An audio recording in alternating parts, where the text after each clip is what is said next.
أعوذ بالله من الشيطان الرجيم. بسم الله الرحمن الرحيم. السلام عليكم ورحمة الله وبركاته.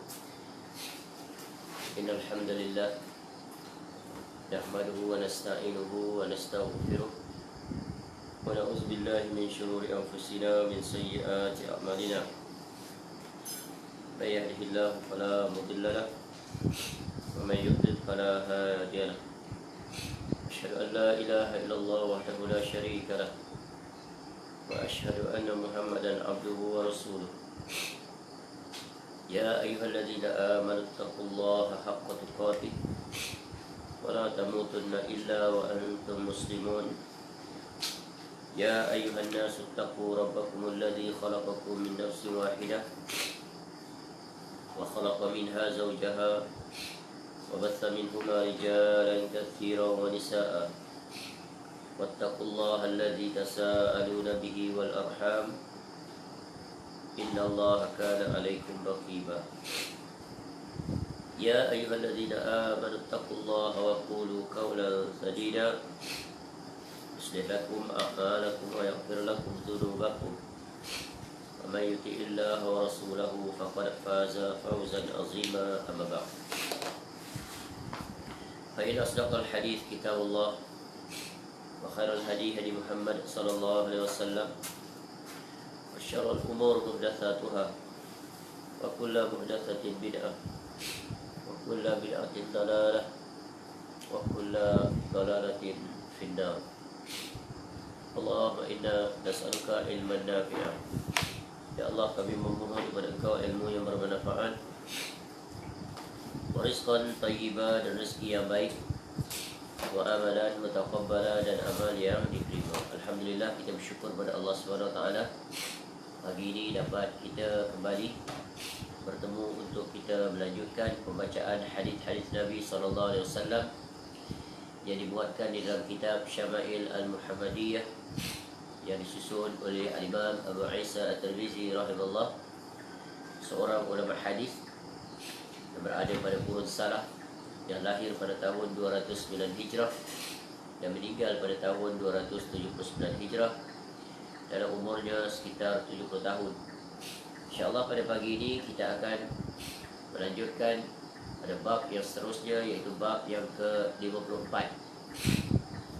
yaitu babu ma jaa fi wafati Rasulullah sallallahu alaihi wasallam. Itu bab yang datang pada menyatakan tentang kewafatan Rasulullah sallallahu alaihi wasallam. Dan bab ini merupakan di antara bab yang terakhir di dalam menjelaskan tentang awal daripada kehidupan Nabi sallallahu alaihi wasallam.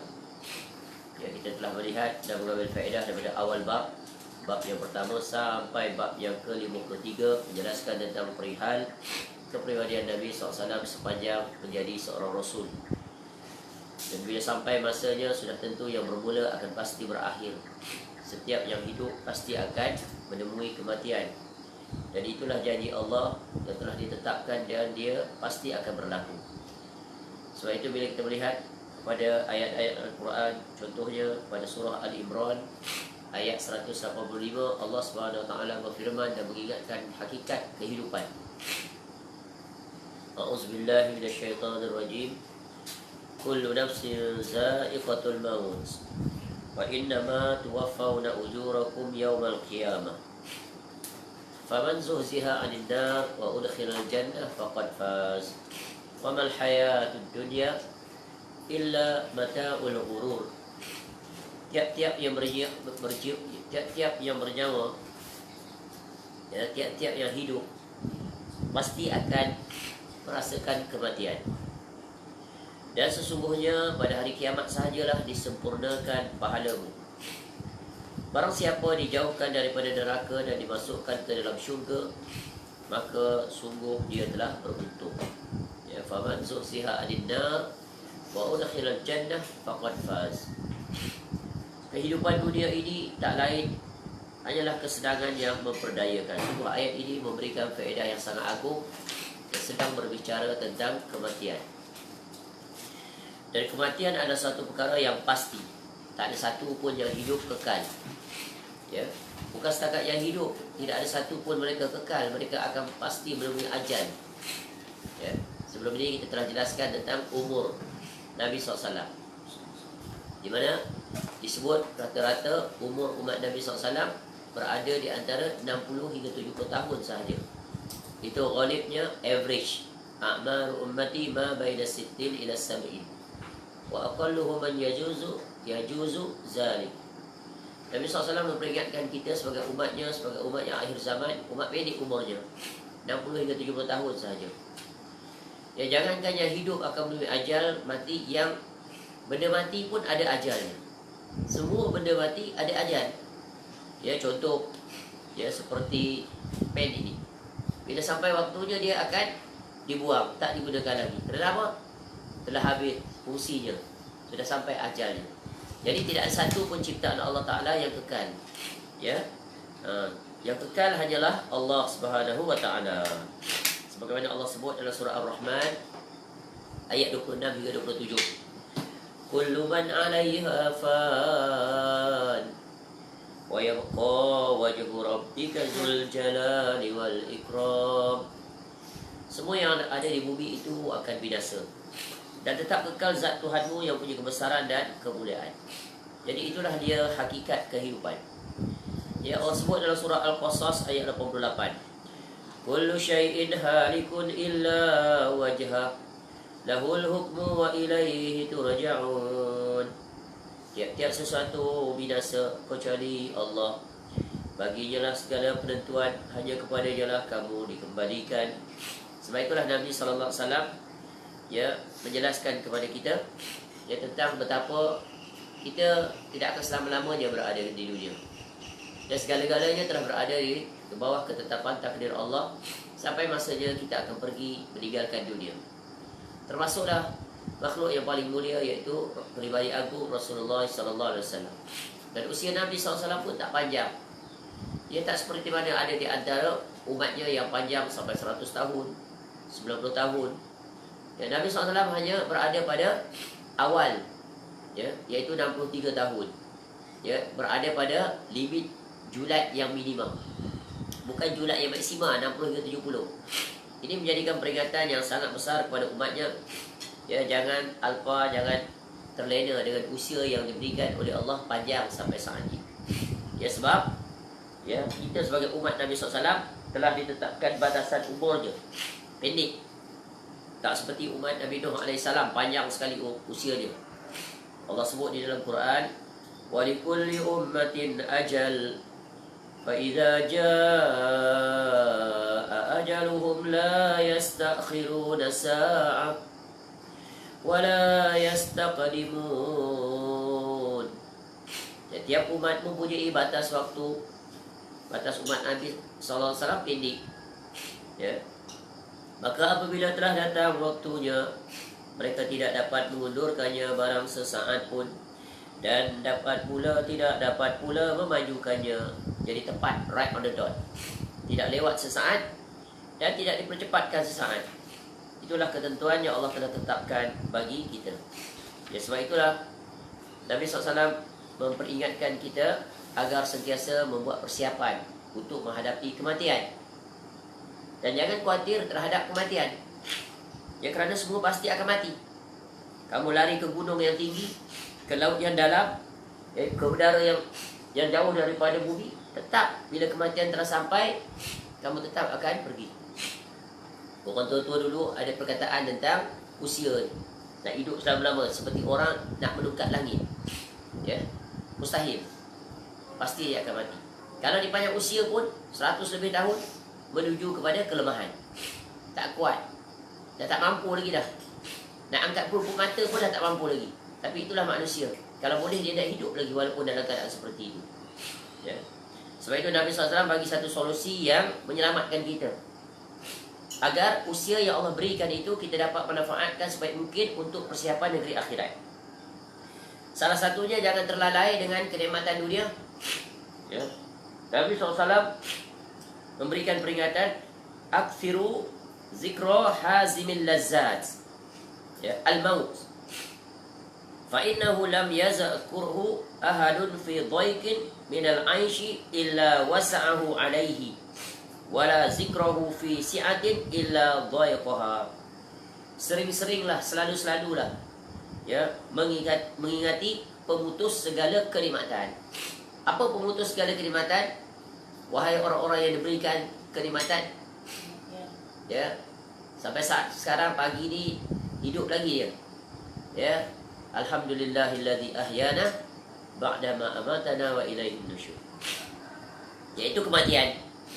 Kerana tidaklah seorang mengingatinya dalam kesempitan hidup, melainkan Allah akan melapangkannya. Dan tidaklah seorang mengingatinya dalam keadaan ya keleluasan hidup, melainkan akan mempersempitkannya. Maka ini adalah satu perkara yang sangat besar. Sebab itu orang yang bersiap siaga adalah orang yang sentiasa mengingati kematian.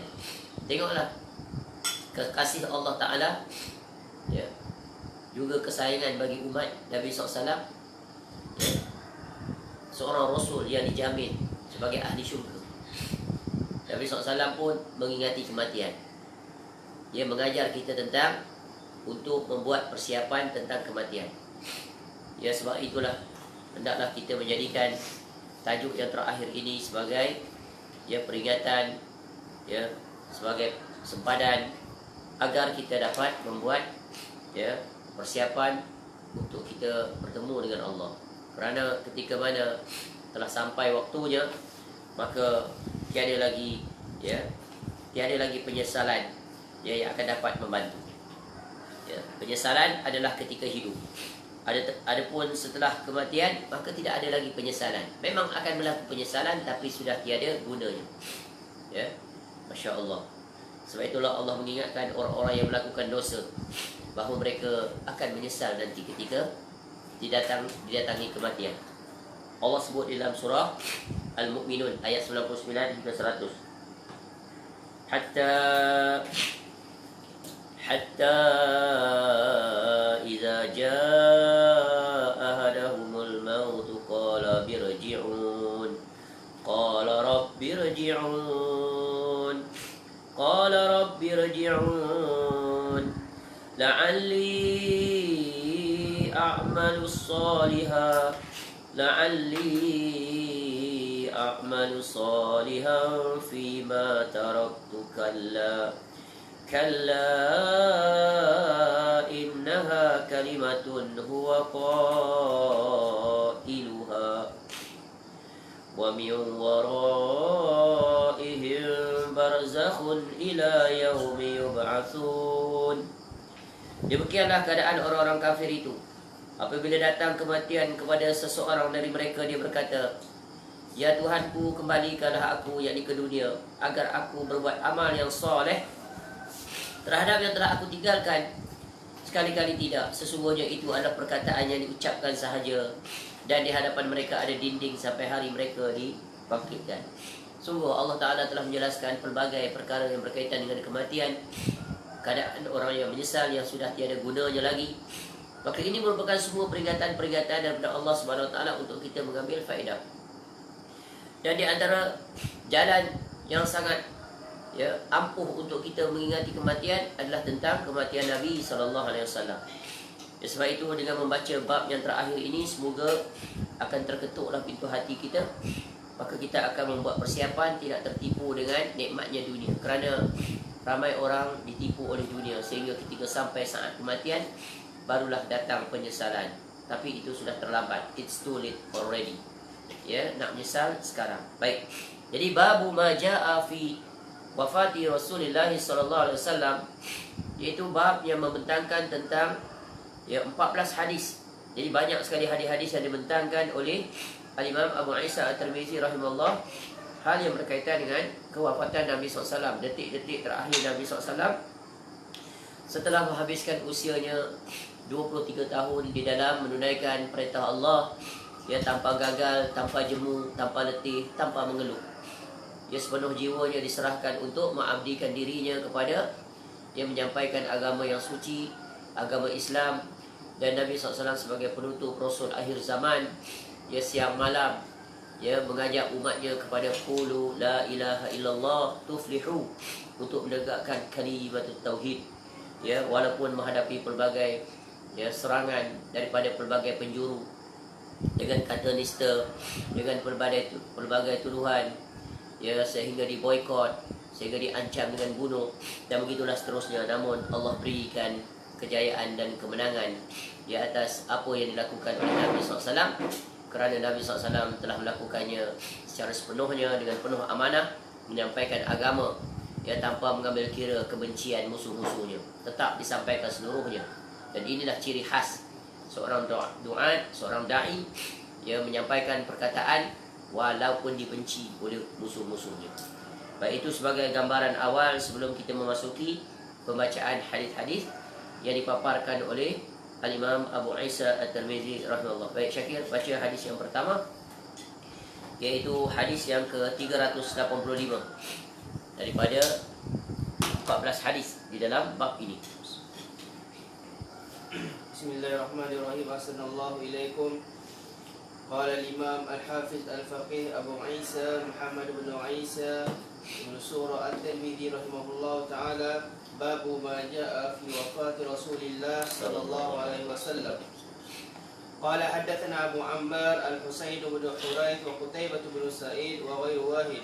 Qalu حدثنا سفيان بن عيينة عن الزهري عن أنس بن مالك رضي الله عنه قال آخر نظرة نظرتها إلى رسول الله صلى الله عليه وسلم كشف الستارة يوم الاثنين، فنظرت إلى وجهه كأنه ورقة مصحف والناس خلف أبي بكر، فأشار إلى الناس أن يثبتوا وأبو بكر يؤمهم وألقى السجف، فتوفي رسول الله صلى الله عليه وسلم من آخر ذلك اليوم.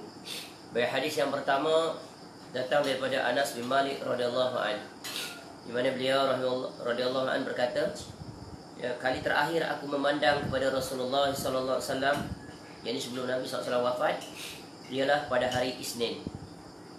Dan pada hari Isnin itulah Nabi sallallahu alaihi wasallam wafat. Ya, iaitu tak kala tirai pintu rumah baginda SAW diselak, iaitu ketika berada di rumah Aisyah radhiyallahu anha. Dan rumah Aisyah radhiyallahu anha, ya, berada, ya, iaitu bersebelahan dengan masjid, iaitu Masjid Nabawi, ya. Dan rumah isteri-isteri Nabi SAW ini semuanya berada di sekitar Masjid Nabawi.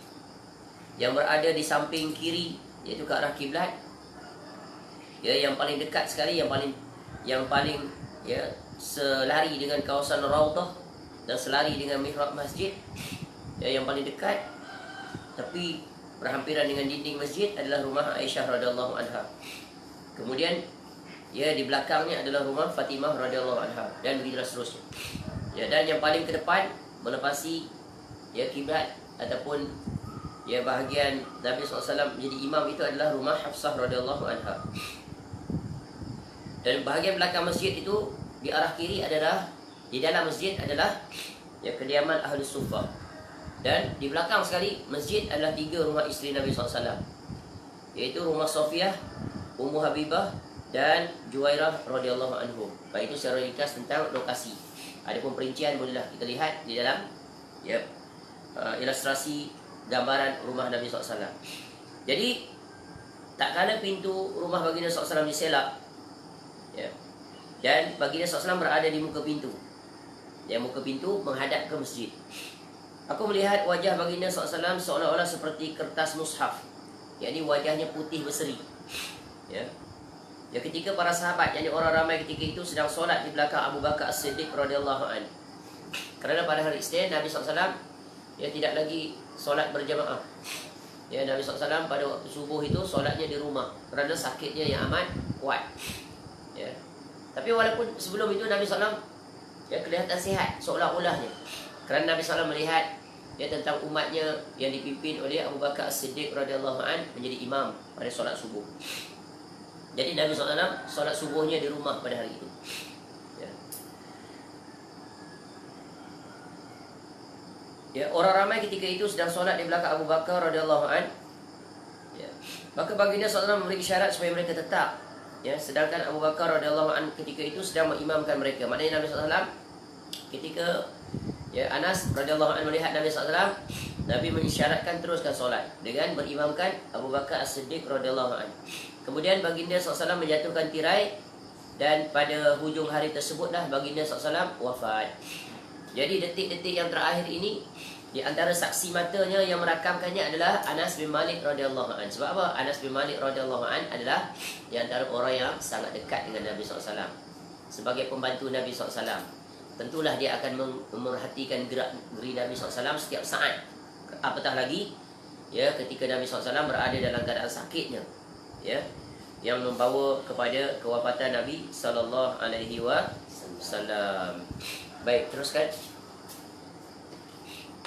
قال حدثنا حميد بن مسعد البصري قال حدثنا سليم بن أحضر عن ابن عون عن إبراهيم عن الأسود عن عائشة رضي الله عنها قالت كنت مسندة النبي صلى الله عليه وسلم إلى صدري أو قالت إلى هجري فدعا بطست ليبول فيه ثم بال فمات. Baik, hadis yang kedua diriwayatkan oleh iaitu Aisyah radhiyallahu anha, iaitu isteri Nabi SAW, di mana beliau radhiyallahu anha menceritakan, aku telah melihat Rasulullah SAW pada ketika hampir kewafatannya. Di tepi baginda SAW ada bekas berisi air. Baginda memasukkannya tangannya ke dalam bekas itu, lalu menyapukan air ke mukanya, kemudian membaca doa, Ya Allahumma inni ala munkarat. Ya Allah, bantulah aku menghadapi kepayahan-kepayahan. Ya qala ala sakarat al-maut. Atau menghadapi kepayahan-kepayahan ketika mati atau kesengsaraannya. Jadi Nabi SAW pun Allah uji dengan kematian yang padanya ada kesakitan, yaitu sakarat.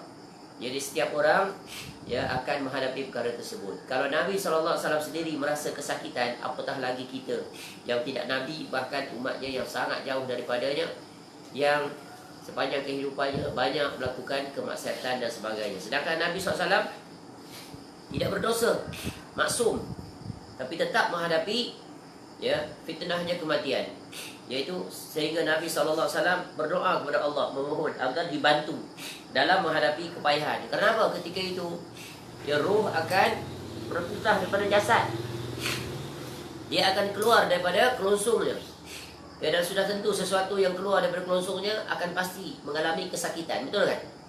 Sakit. Macam kita menarik sesuatu yang menusuk diri kita keluar daripada badan secara fizikal. Ini ruh yang telah bersama kita sejak kita dilahirkan, sudah sebati dengan jiwa kita. Tiba sampai saatnya dia akan meninggalkan jasad itu, dan ruh itu akan kembali ke ribaan pemiliknya, iaitu Allah Subhanahu wa taala. Jadi di sini Aisyah radhiyallahu anha adalah di antara saksi mata yang paling utama. Kerana apa? Nabi sallallahu alaihi wasallam wafat di rumahnya. Sehingga banyak penjelasan tentang kematian, saat-saat kematian ini, gambaran atau ilustrasi yang sangat jelas dijelaskan oleh Aisyah radhiyallahu anha. Jadi mana di antara lain, dalam hadis lain disebut, kata Aisyah radhiyallahu anha, aku mendengar Rasulullah sallallahu alaihi wasallam bersabda ketika mana Nabi SAW itu berada disandarkan kepada dirinya saat-saat kritikal, penghujung Nabi SAW.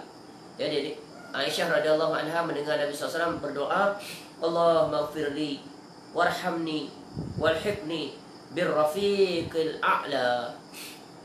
Ya Allah, ampunilah aku, rahmatilah aku, gabungkanlah aku dengan teman-teman yang tinggi. Satu doa yang sangat agung, yang mendatangkan faedah yang sangat agung pula bagi kita. Lihat apa yang Nabi SAW doakan. Padahal tak perlu lagi Nabi SAW berdoa, kerana tempatnya telah dijamin. Ya Allah, ampunilah aku.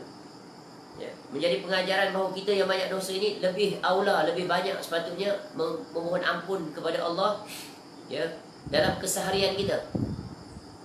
Kemudian rahmatilah aku. Padahal Nabi SAW dikenali sebagai apa? Nabi Rahmah. Tetap memohon kepada Allah, rahmatilah aku ya Allah. Gabungkanlah aku dengan teman-teman yang tinggi.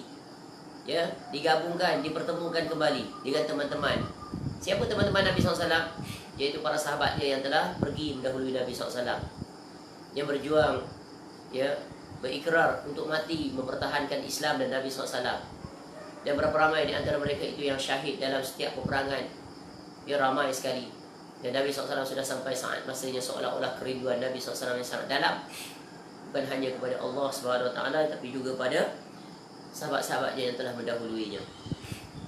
Dan Aisyah radhiyallahu anha di dalam hadis lain menjelaskan lebih terperinci, yang di mana ketika saat kewafatan Nabi SAW, Aisyah radhiyallahu anha berkata, sesungguhnya di antara kenikmatan-kenikmatan Allah Subhanahu wa taala kepadaku adalah meninggalnya Rasulullah sallallahu alaihi wasallam di rumahku. Ya. Pada giliranku, di dadaku dan di pangkuanku. Dan Allah Subhanahu wa taala telah mengumpulkan ludahku dengan ludah beliau sallallahu alaihi wasallam ketika kematiannya. Padahal hari itu sebenarnya bukan giliran Aisyah. Ya, kalau tak silap, yaitu ketika Nabi sallallahu alaihi wasallam sakit. Ya, Nabi SAW berada di rumah Maimunah radhiyallahu anha. Lalu Nabi SAW meminta izin kepada seluruh isteri-isterinya, termasuk Maimunah radhiyallahu anha, agar Nabi SAW ingin dipindahkan ke rumah Aisyah radhiyallahu anha. Lalu semua isteri-isteri Nabi SAW bersetuju. Dan Nabi SAW sejak sakit itu tinggal dan menetap di rumah Aisyah radhiyallahu anha sehinggalah kewafatan Nabi SAW. Menunjukkan apa? Ya, keutamaan Aisyah radhiyallahu anha di sisi Nabi sallallahu alaihi wasallam. Baik. Jadi Aisyah radhiyallahu anha menyebutkan lagi, Abdurrahman bin Abu Bakar radhiyallahu an masuk kepadaku, radhiyallahu anhuma masuk kepadaku dengan membawa siwak yang di tangannya. Yang mana ketika itu Rasulullah SAW bersandar di dadaku. Lalu aku melihat Nabi SAW memandangnya terhadap siwak yang dibawa oleh Abdurrahman radhiyallahu anhuma. Dan Aisyah mengatakan radhiyallahu anha, aku memahami bahawa beliau SAW menyukai siwak. Ini di saat hujung usia Nabi SAW. Ya. Lalu Aisyah radhiyallahu anha berkata, adakah aku akan mengambilnya untukmu? Maknanya, ya Rasulullah, engkau nak ni siwak untuk bersiwak. Lalu, ya, Nabi SAW mengisyaratkan dengan kepalanya. Nabi dah tak kuat dah waktu itu, tak boleh lagi dah, ya, nak berbicara. Saking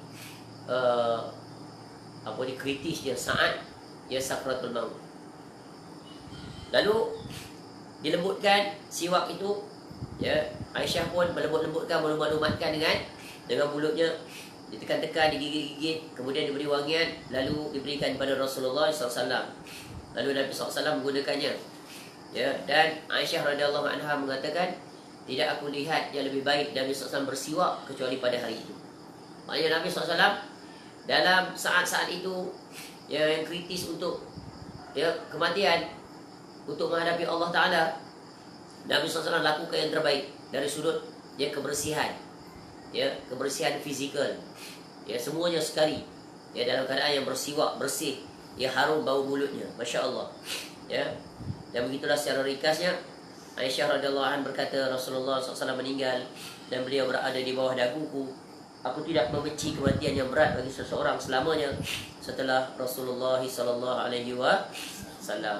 Sungguh, ya, kewafatan Nabi SAW merupakan musibah yang terbesar. Ya, musibah yang terbesar yang menimpa bukan hanya bagi para isteri Nabi SAW kerana mereka kehilangan suami yang tercinta. Bukan hanya pada para sahabat Nabi SAW, mereka kehilangan teman, seorang Rasul, seorang pemimpin, seorang penasihat, ya, dan pelbagai lagi. Ya, bahkan umat sepanjang zaman sampai ke saat sekarang, ya, mereka menghadapi musibah ini dirasa sampai saat sekarang. Ya, kerana dengan kewafatan Nabi SAW. Ya, sehingga setelah kewafatan Nabi SAW, para sahabat, ya, betapa sedihnya mereka, sehingga ada di antara mereka menziarahi orang-orang yang paling dekat dengan Nabi SAW. Contoh, ya, contohnya adalah yaitu Abu Bakar As-Siddiq radhiyallahu an dan juga Umar radhiyallahu an. Ya, ketika mereka, ya, satu hari mereka mengunjungi Ummu Aiman radhiyallahu anha. Siapa Ummu Aiman radhiyallahu anha? Pembantu Nabi SAW. Ya, iaitu seorang hamba warisan daripada ayahnya Abdullah bin Abdul Muttalib yang mengasuh menjaga Nabi SAW sejak kecil. Ya, kemudian dia dibebaskan ketika mana Nabi SAW berkahwin dengan Khadijah binti Khuwailid radhiyallahu anha. Jadi ketika mana dua sahabat yang mulia ini menziarahi Ummu Aiman radhiyallahu anha, ya, ketika mereka sampai ke rumah Ummu Aiman radhiyallahu anha, mereka melihat Ummu Aiman radhiyallahu anha menangis. Lalu keduanya bertanya, "Kenapa kamu menangis wahai Ummu Aiman?" Ya. Lalu Ummu Aiman radhiyallahu anha menjawab, "Aku tidak menangis kerana aku tidak tahu bahawa apa-apa yang ada di sisi Allah, ya, lebih baik bagi Rasulnya, bagi Allah, di sisi Allah lebih baik bagi Rasulnya. Akan tetapi aku menangis, ya, kerana sesungguhnya wahyu dari langit telah terputus." Ya. Sebab apa? Dengan kematian Rasulullah SAW, maka terputuslah ya khabar daripada langit. Itu, ya, para sahabat dan sahabat sangat memahami. Di antara nikmat yang sangat agung yang diberikan oleh Allah kepada umat Nabi SAW, iaitu para sahabat, adalah mereka berpeluang untuk mendapat perkhabaran langsung, ya, daripada Allah, ya, turunnya wahyu langsung kepada Nabi SAW, dan mereka menyaksikannya, dan langsung mereka mendengar menerusi lisan Nabi SAW, dan dengan itulah mereka berjalan dengannya, ya. Kemudian dengan itulah maka setelah Ummu Aiman radhiyallahu anha, seorang yang sangat faqih dari segi pemahaman, menyebutkan tentang hal itu, menyebabkan kedua-duanya menangis, yakni, ya, Abu Bakar dan Umar radhiyallahu anhuma menangis, ya, bukan meratapi kematian Nabi SAW, tetapi, ya, menyedari tentang sudah hilangnya nikmat, iaitu wahyu yang datang berterusan. Kenapa? Agama telah sempurna. Masya Allah. Ini pemahaman yang sangat agung, ya, bagaimana para sahabat berinteraksi dengan kewafatan Nabi SAW, dan, ya, keagungan yang dibawa oleh Nabi SAW, iaitu wahyu yang menyebabkan umat mulia.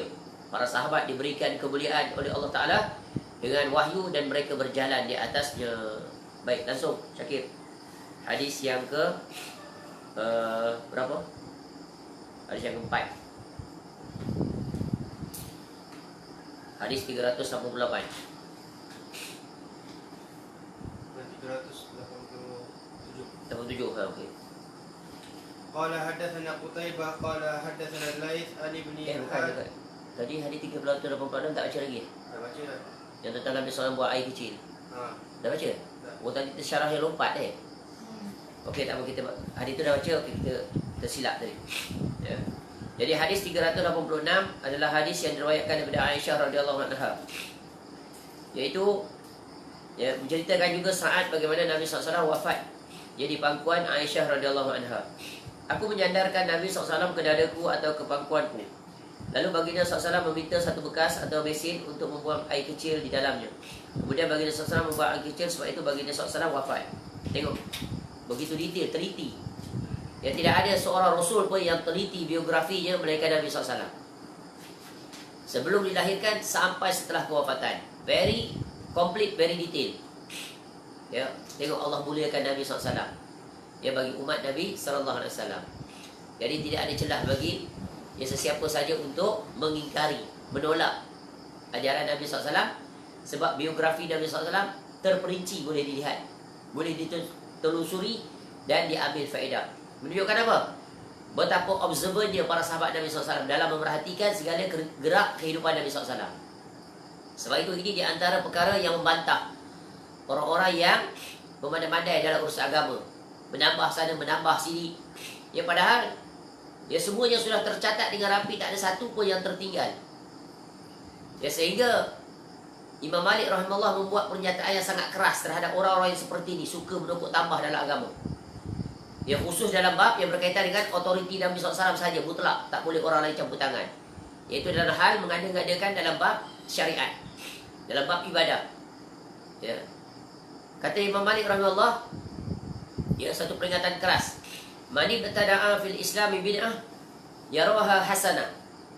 Lianna Allah yaqul Mani ibtada'a fil islami bid'ah yaraha hasanah. Ya,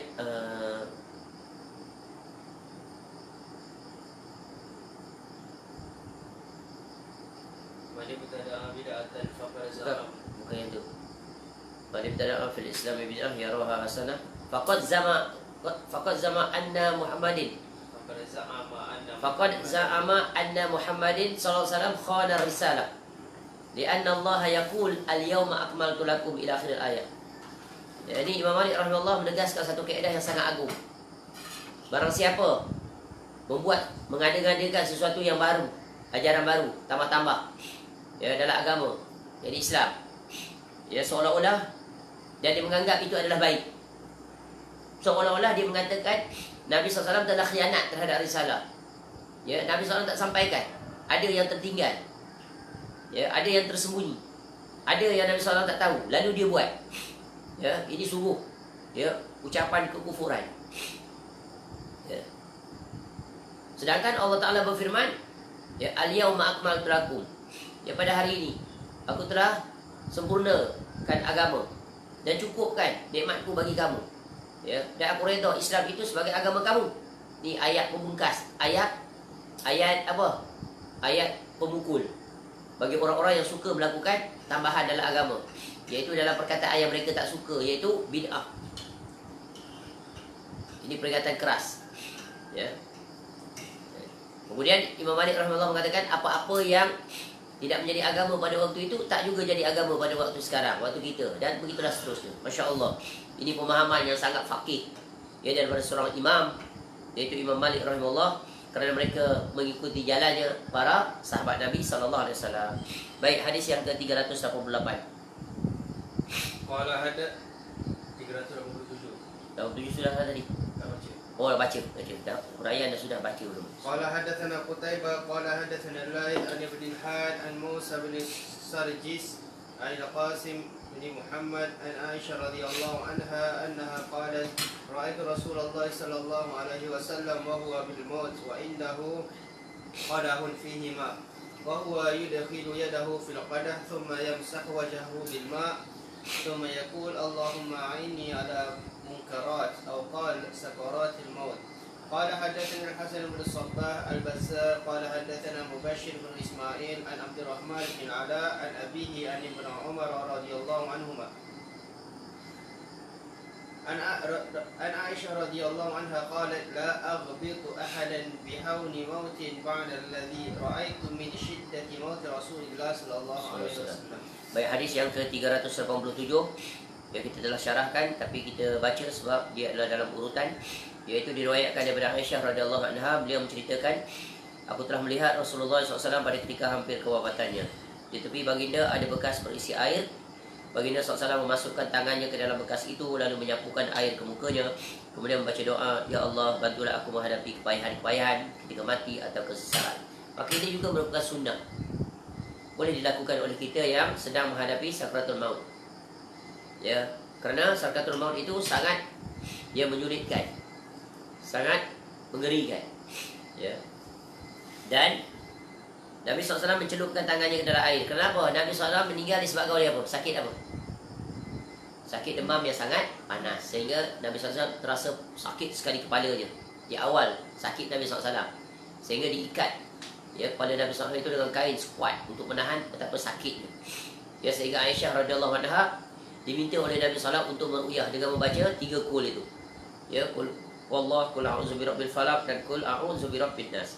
Baik, hadis yang ke-388, hadis yang keempat dalam bab ini, diriwayatkan daripada Aisyah radhiyallahu anha.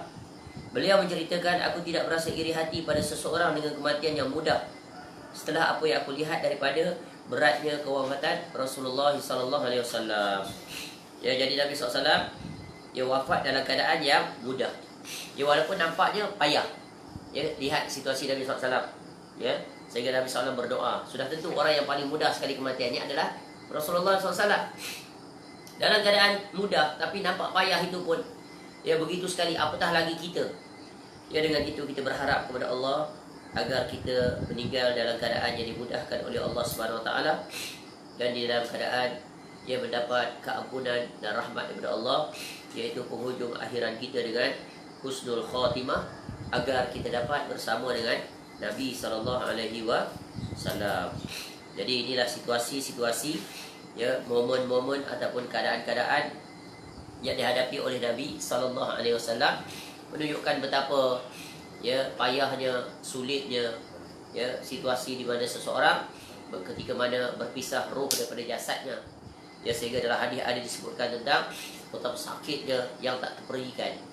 Ya, khusus bagi orang-orang yang kufur kepada Allah, ahli maksiat dan sebagainya, roh mereka tidak keluar dalam keadaan yang aman, bahkan menyiksakan pemiliknya. Baik, hadis yang ke-389.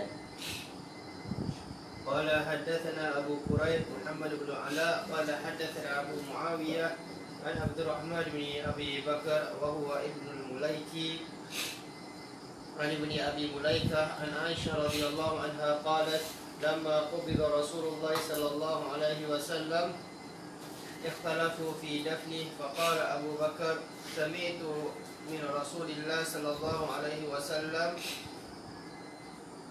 شيئا ما نسيته قال ما قبض الله نبيا إلا في الموضع الذي يحب أن يدفن فيه يدفنوه في موضع فراشه. Diriwayatkan daripada Aisyah radhiyallahu anha, beliau menceritakan tak kala Rasulullah SAW telah diambil nyawanya, para sahabat bertikai tentang di mana baginda SAW hendak dikebumikan.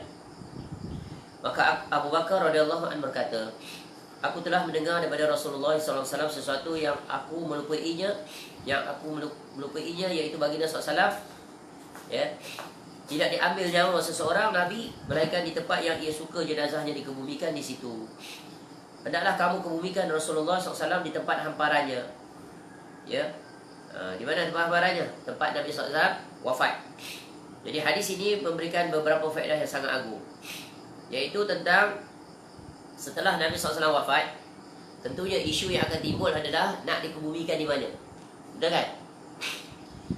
Sehingga berlaku pertikaian. Tapi dalam pertikaian itu mereka diselamatkan oleh seorang, yaitu sahabat Nabi SAW Abu Bakar As-Siddiq radhiyallahu anhu. Kerana sebelumnya beliau pernah mendengar Nabi SAW membuat ucapan ataupun sabda, iaitu pemakluman kepada Abu Bakar As-Siddiq radhiyallahu anhu, sehingga ketika peristiwa itu berlaku baru Abu Bakar radhiyallahu anhu ingat kembali. Iaitu apa? Bahawa pesan Nabi SAW, seorang Rasul itu atau seorang Nabi, bila dia meninggal, maka tempat dia meninggal itulah dikebumikan jenazahnya. Jadi faedah yang seterusnya, iaitu bagaimana sikap para sahabat ketika ingin menyebut sesuatu yang berkaitan dengan hukum dan sebagainya. Mereka akan datangkan dalil, tidak menggunakan akal fikiran mereka. Dan sungguh mereka telah diselamatkan dengan ilmu yang disampaikan dan terpelihara di dada Abu Bakar As-Siddiq radhiyallahu anhu. Sehingga selepas itu mudahlah urusannya. Tidak bertikai. Tentu dalam pertikaian itu nanti akan ada berbagai pendapat. Kebumikan Nabi SAW di kuburan Baqi', sebab di situ semua para sahabat kebumikan. Itu kalau ikut akal. Tapi dalam bab ini ada dalil, maka mereka tidak berpaling daripada dalil itu. Lalu Nabi SAW dikebumikan jasadnya yang mulia itu di dalam rumah Aisyah radhiyallahu anha, yang sekarang berada di samping Masjid Madinah. Yang setiap kali kita masuk ke dalam masjid, ketika kita keluar ke arah pintu itu, kita akan melalui iaitu makam yang mulia Nabi SAW. Yang bersamanya adalah juga makam Abu Bakar As-Siddiq radhiyallahu an dan Umar radhiyallahu an. Jadi bila kita lalu di situ, kita beri salam kepada tiga-tiganya. Masya-Allah. Maka orang-orang yang menunaikan umrah, menunaikan haji, sungguh ini di antara kesempatan yang sungguh besar nikmatnya. Tak dapat bertemu dengan Nabi SAW secara langsung, tak dapat berada di zaman Nabi SAW, tetap kita dapat bersama Nabi SAW, iaitu dengan menziarahi makam yang mulia Rasulullah SAW dengan memberikan ucapan salam. Itu saja, memberi salam, tidak lebih daripada itu, dan mendoakan. Baik, teruskan hadis yang ke 390.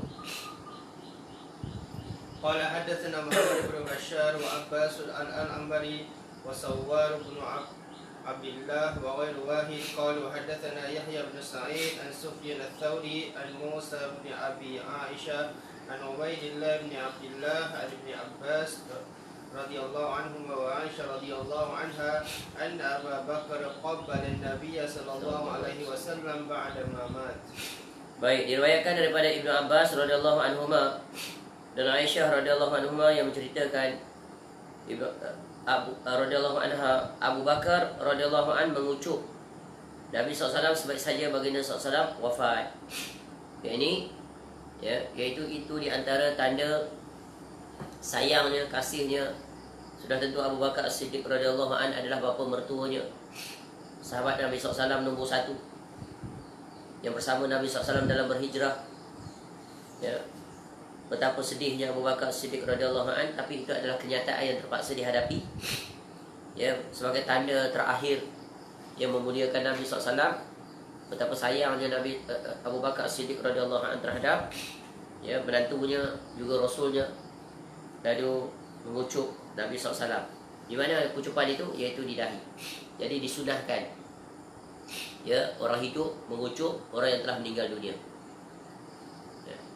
Tapi hendaklah bukan mahram, lelaki sama lelaki, perempuan sama perempuan. Jangan perempuan pula pergi cium tu dahi orang yang meninggal, walaupun dia soleh macam mana pun haram hukumnya. Baik, hadis yang ke 391 yang semakna dengan hadis ini. قال حدثنا نصر بن علي الجحظمي قال حدثنا مرحوم بن عبد العزيز الأطار عن أبي إمران الجوني عن يزيد بن بابنوس عن عائشة رضي الله عنها أن أبا بكر دخل على النبي صلى الله عليه وسلم بعد وفاته فوضع فمه بين عينيه ووضع يده على ساعديه وقال ونبياه وصفياه وخليله. Baik, hadis yang ke-7 di dalam bab ini, iaitu merupakan hadis yang ke-391 dalam urutan susunan Abu Isa At-Tirmizi rahimahullah. Iaitu diriwayatkan daripada Aisyah radhiyallahu anha, beliau menceritakan Abu Bakar radhiyallahu an masuk menziarahi Nabi SAW selepas kewafatannya. Jadi ini Aisyah menceritakan tentang ayahnya datang masuk ke rumah Nabi SAW. Lalu beliau meletakkan mulutnya di antara dua mata Nabi SAW. Jadi apa? Sama macam hari tadi, tapi dalam bahasa yang berbeza. Jadi mencium, mengucup dahi Nabi SAW. Dan meletakkan dua tangannya di atas dua lengan Nabi SAW sambil berkata, wahai Nabi, wahai manusia pilihan, wahai teman sejati. Menunjukkan apa? Itulah yang dapat diucapkan kemuncak kecintaan kepada seorang teman, seorang Rasul. Dan Abu Bakar As-Siddiq radhiyallahu anhu di antara orang yang paling bertuah. Kenapa? Dia adalah orang yang paling dicintai oleh Nabi SAW. Sehingga dalam hadis disebutkan secara makna, jika aku boleh mengambil kekasih, aku akan mengambil Abu Bakar sebagai kekasihku. Tetapi aku adalah kekasih Allah, Al-Khalil. Sebagaimana Nabi Ibrahim alaihissalam adalah Al-Khalil, sehingga digelar sebagai Khalilur Rahman. Begitu juga Nabi SAW digelari sebagai Al-Khalil. Jadi dua Rasul yang mendapat gelaran tertinggi di sisi Allah adalah Nabi Ibrahim alaihissalam dan Nabi SAW, iaitu Khalilur Rahman. Daripada 5 ulul azmi, daripada sekian ramai Rasul 300 lebih, kemudian disaring lagi 25 Rasul yang disebut Al-Quran. Daripada 25 tu saring lagi jadi 5 ulul azmi. Dari 5 tu jadi 2. Itulah kemuncak kemuliaan Rasul Nabi Ibrahim alaihissalam dan Nabi SAW sebagai Khalilur Rahman. Dan Nabi SAW membuat analogi Abu Bakar As-Siddiq radhiyallahu anhu itu adalah Khalil kepada Nabi SAW, kekasih yang paling dicintai daripada sekian ramai para sahabat. Kenapa? Kerana Abu Bakar As-Siddiq radhiyallahu anhu memiliki banyak keutamaan. Baik, di dalam sirah disebutkan tentang bagaimana Nabi Ibrahim, Abu Bakar As-Siddiq radhiyallahu anhu berinteraksi ketika mana Nabi SAW wafat. Disebut dalam kitab sirah yang ditulis oleh Syekh Safi Rahman Al-Mubarakfuri, menjelaskan bagaimana sikap Abu Bakar. Kita sebut di sini bagaimana penjelasannya. Dari tempat tinggalnya di dataran tinggi Madinah, Abu Bakar radhiyallahu an memacu kudanya lalu turun dan masuk masjid tanpa berbicara dengan sesiapa pun. Kemudian dia masuk dan menemui Aisyah radhiyallahu anha, iaitu di rumah, di kamarnya, lalu mendekati jasad Rasulullah SAW yang diselubungi kain berwarna hitam. Dia menyelak kain itu lalu menutupnya kembali, memeluk jasad beliau sambil menangis. Kemudian dia berkata, demi ayah dan ibuku sebagai tebusanmu, Allah tidak akan menghimpun dua kematian pada diri engkau. Kalau memang kematian itu sudah ditetapkan atas engkau, berarti memang engkau sudah meninggal dunia. Ya. Kemudian Abu Bakar radhiyallahu anhu keluar rumah, yang saat itu Umar sedang berbicara di hadapan orang ramai. Ya, sebab apa? Nanti akan datang hadis. Ya, Umar radhiyallahu anhu tak menerima kenyataan. Ya, tak percaya yang Nabi SAW wafat. Kalau siapa yang kata Rasulullah SAW wafat, aku akan penggal lehernya. Ya, ini satu lagi bentuk betapa sayangnya seorang sahabat terhadap Rasul SAW. Tapi sikapnya itu adalah sikap yang menyalahi kenyataan. Sebab apa? Tak boleh menerima kenyataan. Nanti akan ditegur. Lalu Abu Bakar pun radhiyallahu anhu keluar rumah dan berkata pada Umar radhiyallahu anhu, duduklah wahai Umar. Ya, Umar tidak mau duduk. Ya, lalu orang ramai pun beralih kepada Abu Bakar dan meninggalkan Umar.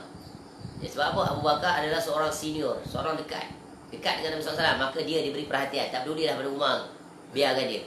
Ya, sebab dia berada dalam keadaan barangkali dia di luar sedar. Ya. Lalu Abu Bakar radhiyallahu anhu berkata, barang siapa di antara kamu ada yang menyembah Muhammad. Ini ucapan yang sangat agung. Ya.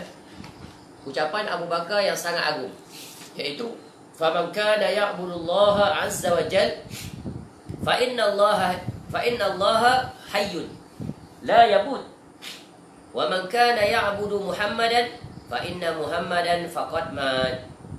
Barang siapa yang beribadah kepada Allah, maka sesungguhnya Allah itu maha hidup dan tidak akan mati.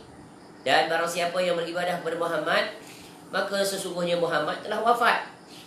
Kemudian Umar radhiyallahu anhu pun berkata setelah mendengar ucapan Abu Bakar As-Siddiq radhiyallahu anhu itu, dia tersedar. Awa innaha la fi kitabillahi ma sya'ra awa innaha la fi kitabillahi ma sya'artu annaha fi kitabillah. Sesungguhnya ayat itu terdapat dalam kitabullah, tetapi seakan-akan aku merasakan ayat itu tidak ada dalam kitabullah. Sebab saking cintanya yang sangat dalam terhadap Nabi SAW, ya, seolah-olah tak boleh menerima kenyataan bahawa Nabi SAW telah wafat. Ya, seolah Umar radhiyallahu anhu terlupa ayat ni yang mengatakan bahawa yang hidup tu akan mati, betul kan? Ya, dalam sebagai riwayat disebut bahawa Umar radhiyallahu anhu berkata, fama yusma'u basyarun illa yatluha. Tidak didengar dari setiap orang kecuali ia membaca ayat itu. Masya Allah. Baik. Jadi kemudian Abu Bakar membaca ayat. Ya. Abu Bakar radhiyallahu anhu berkata, ya, setelah membaca tadi, kemudian membaca firman Allah. Sofiur Rahman sambung surah Ali Imran ayat 114. Wa ma Muhammadun illa rasulun qad khalat min qablihi ar-rusul. وما محمد إلا رسول قد خلت من قبله الرسل أفإن مات أو قتل انقلبتم على أعقابكم ومن ينقلب على عقبيه فلن يضر الله شيئا وسيجزي الله الشاكرين. Muhammad itu tidak lain hanyalah seorang rasul. Di Quran. Sesungguhnya telah berlalu sebelumnya beberapa orang rasul. Apakah jika dia wafat atau dibunuh, kamu berbalik ke belakang, yakni murtad? Barang siapa yang berbalik ke belakang, maka ia tidak akan dapat mendatangkan mudarat kepada Allah sedikit pun. Dan Allah akan memberi balasan kepada orang-orang yang bersyukur. Ya, Ibnu Abbas radhiyallahu anhu berkata, demi Allah, seakan-akan mereka tidak tahu bahawa Allah telah menurunkan ayat ini, sehinggalah ketika mana Abu Bakar membacakannya, maka semua orang mempelajari ayat ini, tak seorang pun di antara mereka yang mendengarnya melainkan membacanya. Jadi ayat ini memperingatkan, menyedarkan semua yang terkasima seolah-olah tak percaya bahawa Nabi SAW telah wafat. Ya, Ibnu Musayyab radhiyallahu anhu mengatakan, ya, Umar radhiyallahu anhu berkata, demi Allah, setelah mendengar Abu Bakar membacakan ayat tersebut, aku pun menjadi sedar sehingga aku tak kuasa mengangkat kedua kakiku. ya lemah seluruh tubuh anggota badan, bahawa kenyataannya Nabi SAW telah wafat. Dan ini merupakan ya musibah bagi seluruh para sahabat. Ya musibah, ya sehingga mereka merasa lemah seluruh anggota tubuh badan. Ya, seperti mana yang dialami oleh Umar radhiyallahu anhu, tak kuasa mengangkat kedua kakiku hingga aku terduduk ke tanah saat mendengarnya. Ya, kini aku sudah tahu bahawa Rasulullah SAW memang sudah meninggal dunia. Jadi meninggalnya Nabi SAW adalah musibah. Ya, dunia menjadi gelap seolah-olahnya. Bumi Madinah yang asalnya dengan keberadaan Nabi SAW ketika mula datang, indah, meriah, ya, terang benderang, ceria, suasananya seolah-olah dunia menjadi gelap gelita.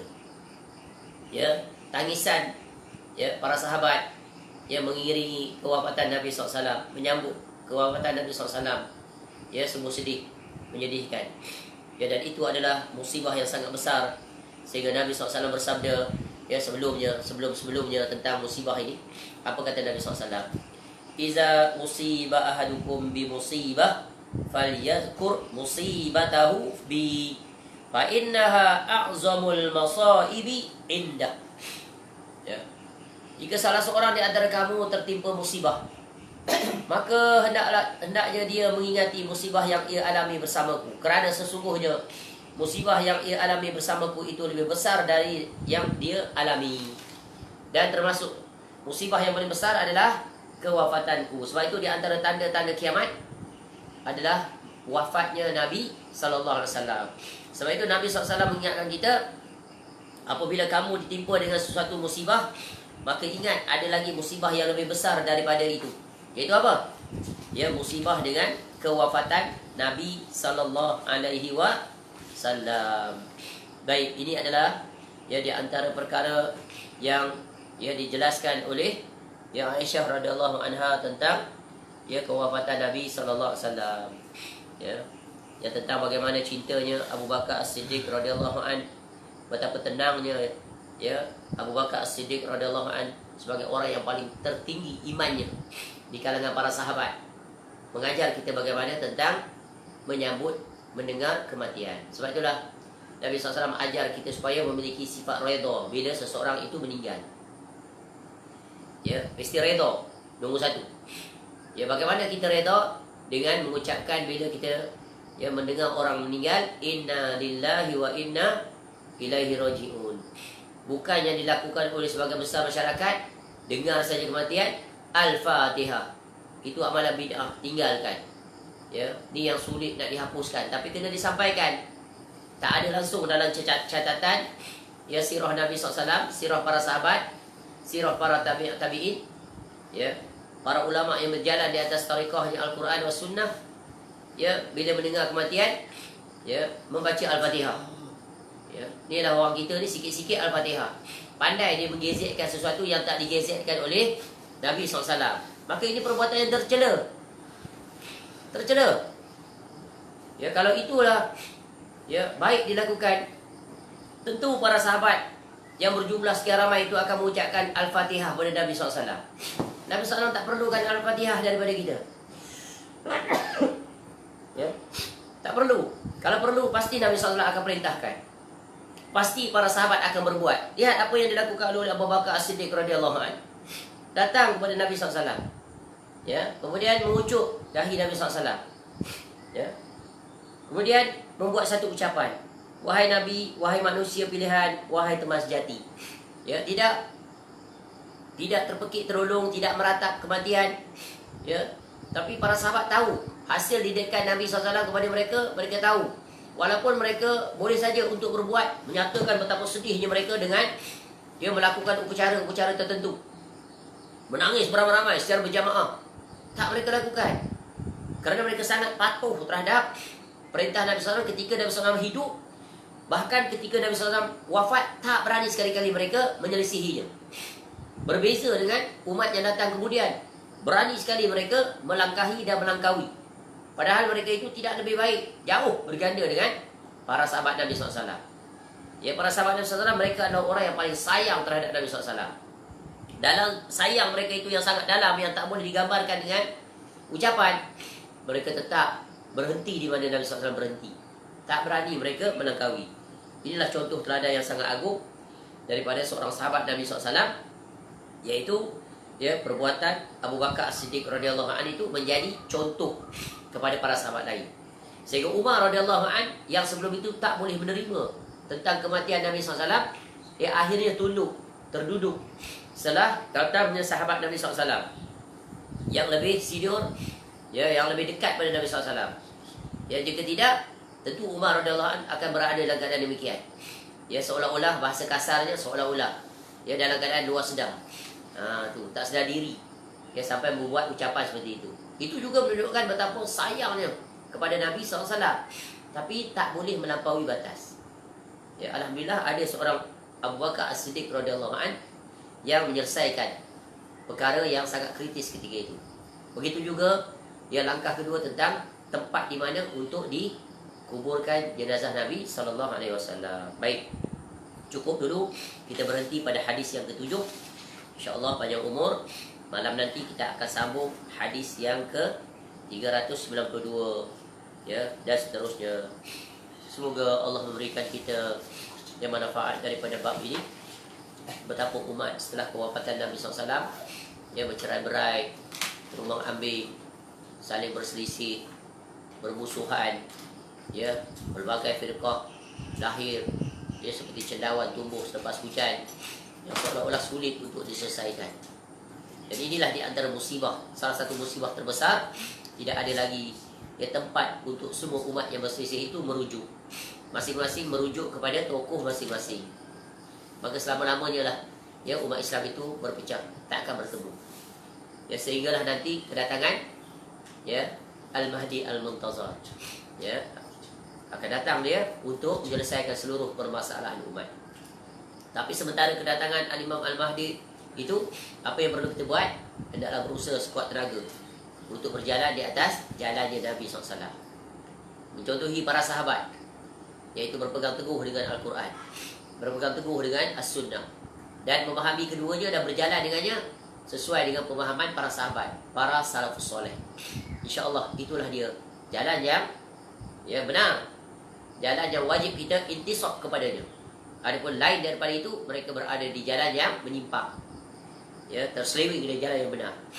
Kerana itulah yang kita diperintahkan oleh Nabi SAW. Jadi Nabi SAW bagi satu kaedah, kamu pegang kaedah ni, kamu akan selamat ketika berlaku banyaknya pertikaian, iaitu ma ana alaihi wa ashabi. Wallahu a'lam.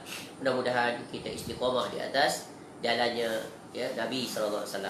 Tidak menoleh ke kiri dan ke kanan, tetap istiqamah, jalan terus, walaupun dibenci, walaupun ditentang, dan berbagai lagi. Semoga Allah Ta'ala menanamkan, meningkatkan kecintaan kita pada Rasulullah SAW dengan menghidupkan dan melaksanakan atau merealisasikan seluruh ajaran Nabi SAW sebagaimana yang diwariskan kepada kita. Semoga Allah Ta'ala menghimpunkan kita bersama pengarang kitab ini yang besar sekali jasanya di dalam menghimpunkan hadis-hadis yang berkaitan dengan Nabi SAW, yaitu Al-Imam Abu Isa At-Tirmizi rahimahullah, bersama dengan Nabi SAW ke dalam syurga Firdaus ma'al ladzina an'amta 'alaihim minan nabiyyin was-siddiqin wasyuhada'i was-salihin wa hasuna ulaika rafiqa. Wallahu a'lam. Subhanakallahumma wa bihamdika asyhadu an la ilaha illa anta astaghfiruka wa atubu ilaik. Sallallahu ala nabiyyina Muhammad wa ala alihi wa sahbihi wasallam. Wa akhiru da'wana alhamdulillahi rabbil alamin. Assalamualaikum warahmatullahi wabarakatuh.